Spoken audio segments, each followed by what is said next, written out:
இந்த சித்ரா பௌர்ணமியில் என்ன ஒரு அதிசயம்னா,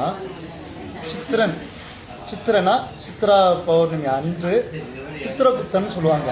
அவரோட நாள், சித்திரகுப்தனோட நாள் சித்ரா பௌர்ணமி. அது மட்டும் இல்லாமல் சித்தர்கள் உள்ள நாட்கள்.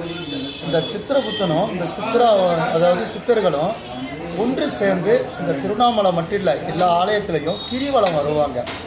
கிரிவலம் வரும்போது அந்த இடத்துல என்ன விஷயம்னா, இறைவனையே அந்த கூட்டத்துக்குள்ளே வராரு.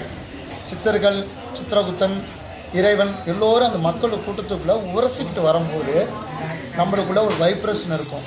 யாருன்னே தெரியாது, அவங்களுக்கு நம்ம புதுசாக அறிமுகமாகுங்க. இதுதான் முக்கியம். அவங்களுக்கு யாருன்னே தெரியாது, அவங்க அந்த நேரத்தில் உங்களுக்கு நல்லது சொல்லிட்டு போயிடுவாங்க. இந்த கிரிவலம் திருவண்ணாமலையை பொறுத்த வரைக்கும் லட்சம் தான் போட்டிருக்காங்க. எங்களை பொறுத்த வரைக்கும் கோடான கோடி சித்தர்கள் நடமாடிக்கிட்டு இருக்காங்க. அந்த மாதிரி தான் அடியார்கள், பொதுமக்கள், நிறைய வேண்டுதலை வச்சுருக்கவங்க எல்லோரும் இந்த திருவண்ணாமலையை நோக்கி வராங்க. குறைகள் இருக்கிறனால தான் திருவண்ணாமலை கிரிவலத்தை எத்தனை கிலோமீட்டர்னு தெரியாமல் சுற்றுவாங்க. அது ஒரு அதிசயம். சுற்றும் போது எப்போ வரும்னு நினைக்க மாட்டாங்க.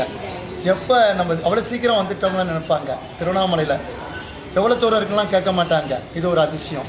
அதனால் சித்தர்கள், முனிவர்கள் எல்லோரும் இந்த பௌர்ணமி, சித்ரா பௌர்ணமிக்கு சித்திரகுப்தனோட நாட்கள்,